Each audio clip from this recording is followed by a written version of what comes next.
Assalamualaikum warahmatullahi wabarakatuh. Halo semuanya, perkenalkan nama saya Marini dengan NIM 2008001 dari kelas BK 4A 2020. Nah, di kesempatan kali ini saya akan membahas lebih lanjut mengenai karir. Tentunya kita semua tidak asing bukan dengan karir. Karir adalah aktivitas kerja yang dilakukan oleh individu dalam hidupnya. Nah, ternyata banyak sekali pertanyaan-pertanyaan mengenai karir. Jadi, di kesempatan kali ini saya akan menjawab beberapa pertanyaan mengenai karir tersebut. Kita langsung saja ya bahas ke pertanyaan pertama. Pertanyaan pertama adalah, bagaimana cara memperoleh preferensi terkait karir dan bagaimana keputusan karir itu dibuat? Oke, kita langsung jawab ya. Preferensi. Preferensi itu apa sih? Preferensi adalah pilihan atau prioritas. Tentunya banyak sekali individu yang masih kebingungan nih untuk menentukan preferensi apa nih terkait karir yang akan dia lakukan di masa depan. Nah, jadi salah satu cara dalam menentukan preferensi karir yang tepat bagi individu adalah dengan membuat perencanaan karir. Nah, di pasti yang sesuai dengan diri saya. Tentunya ada aspek-aspek yang penting dalam perencanaan karir.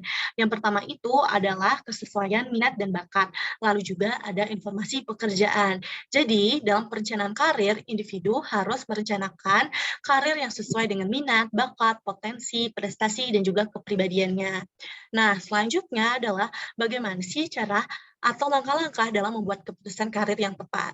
Kita akan membahas langkah-langkah dalam membuat keputusan karir berdasarkan teori trait and factor. Jadi, yang pertama adalah memiliki pengetahuan mengenai dirinya. Tentunya individu itu harus memahami dirinya itu seperti apa, minat, bakat, prestasi, dan juga kepribadiannya. Pengetahuan mengenai berbagai informasi pekerjaan. Nah, tentunya dalam membuat keputusan karir, individu itu harus memiliki pemahaman nih terkait berbagai pekerjaan. Selain itu, terus job desk dari pekerjaan yang ingin saya apply di masa depan itu apa, dan langkah terakhir adalah menggabungkan keduaan antara karakteristik dirinya dan juga informasi pekerjaan yang dia miliki. Jadi, individu dapat membuat keputusan dengan cara melakukan perencanaan karir yang sesuai dengan minat dan bakatnya, serta juga sesuai dengan apa yang dibutuhkan oleh pekerjaan itu. Nah, sudah terjawab ya pertanyaan. Pertanyaan kedua adalah, bagaimana karakteristik individu yang masih ragu tentang pilihan karirnya?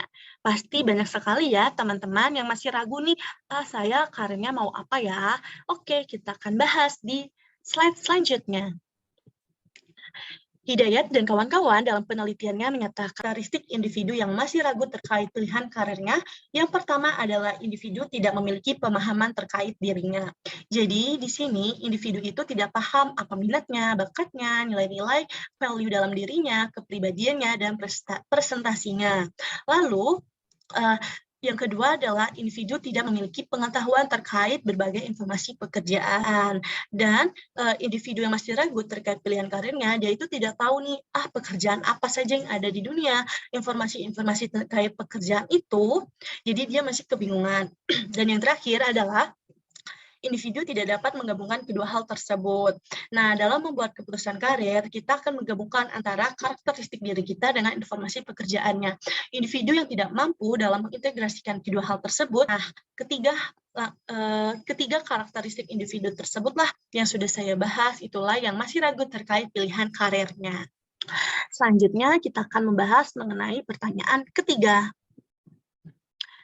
Pertanyaan ketiga adalah, mengapa individu membuat keputusan karir, mengubah keputusan-keputusan karir itu sepanjang hidup mereka, dan mengekspresikan minat yang berbeda pada berbagai tahap. Adalah individu membuat keputusan karir untuk menemukan karir yang paling sesuai dengan dirinya. Tentunya, seperti yang kita ketahui dalam kehidupan ini banyak sekali karir, dan tentunya individu itu bingung dong, apa sih karir yang paling tepat untuk saya? Untuk itu dibuatlah yang namanya keputusan karir. Keputusan karir ini didasarkan atas pengetahuan individu mengenai dirinya dan juga terkait kerjaan yang ingin dia lakukan di masa depan. Nah, tidak dapat kita pungkiri dalam kehidupan itu banyak sekali individu yang mengubah keputusan-keputusan terkait karirnya. Hal itu kenapa sih? Karena pilihan karir karir itu bersifat kontemporer, yang artinya dapat berubah ketika individu itu menemukan pengalaman-pengalaman baru terkait pekerjaan yang dirasa.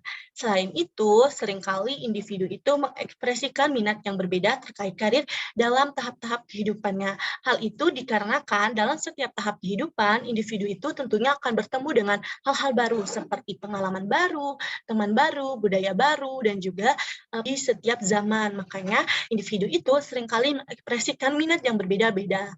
Nah, itu adalah jawaban dari pertanyaan ketiga. Kita akan beralih ke pertanyaan terakhir. Pertanyaan yang terakhir adalah, mengapa individu berganti pekerjaan dan faktor apa yang memengaruhi pencarian mereka untuk pekerjaan baru? Nah, alasan kenapa individu kerja.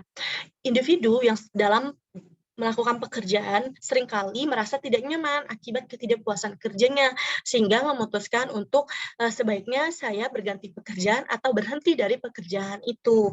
Nah, ketidakpuasan kerja ini dapat terjadi karena individu itu tidak terpenuhi kebutuhannya, tidak terpenuhi value yang ingin dia capai di pekerjaan itu, terus juga individu itu bisa saja tidak diperlakukan adil dalam pekerjaannya, dan juga tidak sesuai harapan terkait pekerjaan dengan realita pekerjaannya. Hal itu menyebabkan individu mengalami ketidakpuasan kerja. Nah, faktor-faktor apa saja sih yang mempengaruhi individu untuk mencari pekerjaan yang baru? Yang pertama ada kompensasi atau gaji. Biasanya banyak sekali individu yang ingin mendapatkan gaji yang tinggi ya.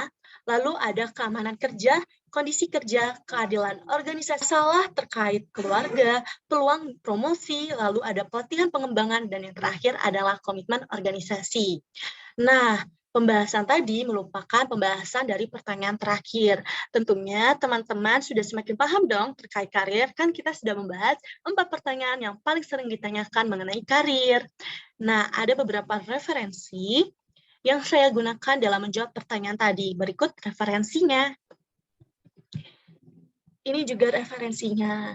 Nah, teman-teman, tidak terasa ternyata kita sudah di penghujung pertanyaan. Alhamdulillah, semua pertanyaan itu sudah selesai. Semoga dengan adanya pembahasan terkait pertanyaan-pertanyaan karir dapat menambah wawasan kita bersama nih terkait karir. Dan semoga membantu teman-teman untuk mendapatkan preferensi Baik, saya akhiri. Sekian dari saya. Terima kasih. Wassalamualaikum warahmatullahi wabarakatuh. Sampai jumpa di lain kesempatan ya, teman-teman. See you.